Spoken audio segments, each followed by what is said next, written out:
Veio aqui também e acabou questionando o Ministério Público sobre a tentativa de perdão que faz parte do acordo entre a Prefeitura e o consórcio pró-urbano, no caso da devolução, né, Papa, do dinheiro do transporte coletivo. Explica pra gente, como é que está essa questão?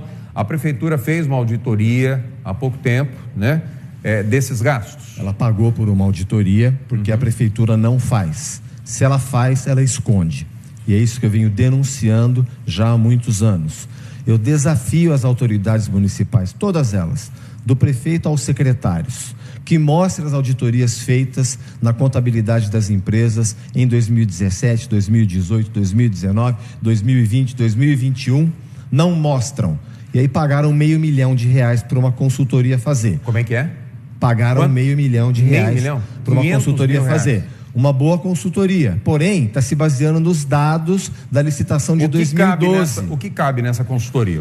Dizer se há desequilíbrio ou não. A consultoria disse que há desequilíbrio e por isso, com base nesse estudo, a Prefeitura aprovou essa lei que está transferindo R$milhões para o caixa do pró-urbano. Do que se trata essa sua posição, né, de explicação e de cobrança com relação a esse perdão?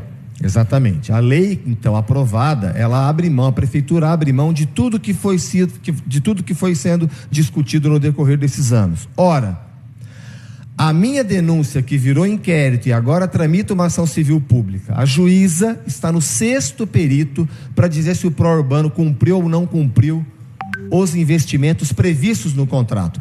Eu afirmo que não, o pró-urbano afirma que sim, a Prefeitura se cala e agora tem essa lei abrindo mão. Agora, pode uma lei abrir mão daquele compromisso que primeiramente o pró-urbano assumiu e não cumpriu?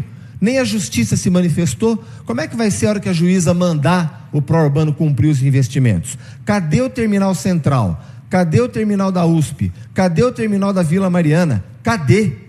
Tudo isso está no passado? Ou essa transferência de milhões agora para o pró-urbano fazer com o dinheiro de quem paga imposto em Ribeirão? Não aceito isso, protocolei mais essa denúncia no Ministério Público. O consórcio alega que gastou mais do que o previsto na gestão, no contrato firmado, ainda na gestão da ex-prefeita Darcy Vera.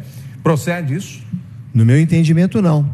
Eu pergunto mais uma vez à administração municipal, onde está o funcionário de carreira que assinou o recebimento dessas obras? O pró-urbano afirma que ele bem entender, está no direito do pró-urbano de afirmar. Agora, a municipalidade, que administra o dinheiro do contribuinte, que entrega um sistema público de transporte horroroso, é importante que se repita isso para não esquecer. Essa frota que está vencida, essa frota que está circulando, ela está vencida desde 2021, expondo a população ao risco de morte.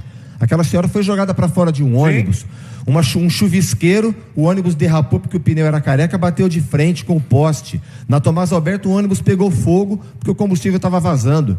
Então isso é para não esquecer, essa frota está vencida desde 2021 e a administração finge que não vê e faz propagandinha que está chegando ônibus novo com aquela famigerada rampa do cadeirante que sempre dá defeito. Eu parei do lado de um ônibus. Acredito. Parei do lado de um ônibus um dia, Papa, e era nítido os selos de troca de administração, porque toda administração tem o seu selo e troca a sua logomarca, e tinha umas 5 logomarcas assim com a cola que não tiraram direito, não rasparam, tinha umas 5.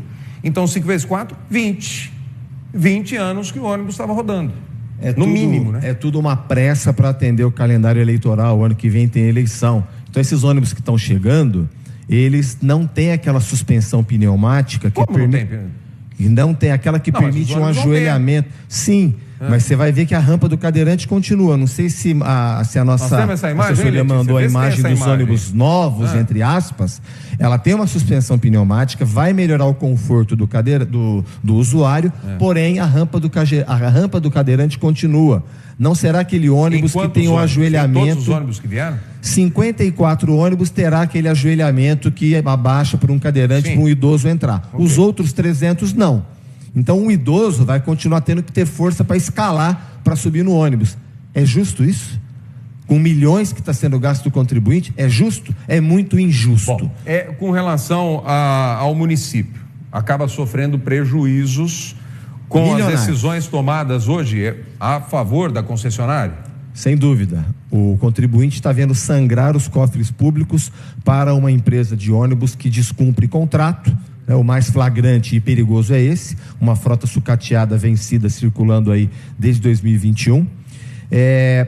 Esses valores, eu repito, as auditorias pela prefeitura não foram feitas, ela contratou uma consultoria que se baseou em dados condenados pelo Tribunal de Contas. Se o próprio Tribunal de Contas condenou a licitação e o contrato de 2012, essa auditoria está se baseando em dados precários, abrindo aspas para o Tribunal de Contas. Ou seja, a prefeitura agora gasta milhões de reais do contribuinte e entrega esse sistema público ruim. Não por outro motivo, eu estava assistindo o programa antes, essa questão do trânsito em Ribeirão Preto.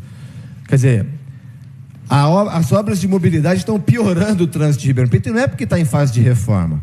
Não é isso, não. A questão é que não foi feito o plano de mobilidade antes das obras. Mandaram tocar o barco das obras, porque o dinheiro estava no banco, e depois votaram o plano de mobilidade. Essa tragédia, essa infestação de semáforo em Ribeirão. Olha, hoje pela manhã, repito, hein? Hoje pela manhã, Papa, Jerônimo Gonçalves, tinha uns 20 ônibus parados. Porque são 3 pistas, concorda? São 3 pistas na Jerônimo Gonçalves, sentido Fábio Barreto, rodoviária, tá, gente? Do lado de lá, sentido rodoviária Fábio Barreto, não tinha ninguém, não tinha um carro, mas do lado de cá tinha os ônibus que estavam parados. Por quê? Porque os buracos da obra da Ribeirão Mobilidade estão abertos e eles tinham que desviar, óbvio, lógico. Agora atrapalhou todo o trânsito. Eu levei meia hora para andar 2 quarteirões, sem brincadeira, e um monte de gente reclamando, buzinada até, e quase hoje, hein, cheguei na rapa. Obra sempre dá trabalho. O erro foi colocar o carro na frente dos bois. A discussão do pacote de mobilidade tinha que ter sido feito antes, como eu apontei lá em 2015 para o Tribunal de Contas, que parou aquelas obras. É o mesmo dinheiro, são as mesmas obras. Agora, depois de feitas essas obras, sem discutir com a população, sem considerar os modais, né? Um transporte público de qualidade, ciclovias interligadas, calçadas verdejadas, primeiro obra. O que a cidade está fazendo? Comprando carro, comprando moto, ficou ruim para todo mundo. Esses são os novos ônibus, é isso? Novos, entre aspas. Cadê a rampa do cadeirante? Como assim, entre aspas? São novos ônibus. São novos, mas assim, você percebe que é o mesmo padrão de ônibus pintadinho de outra cor? Porque tem ônibus que vai seguir. Lá, a rampinha de cadeirante, a amarelinha ali, ó. Tá, ok. É o que mais dá defeito nos ônibus, e esses ônibus, por isso que eu falo novos, entre aspas, ela tá lá.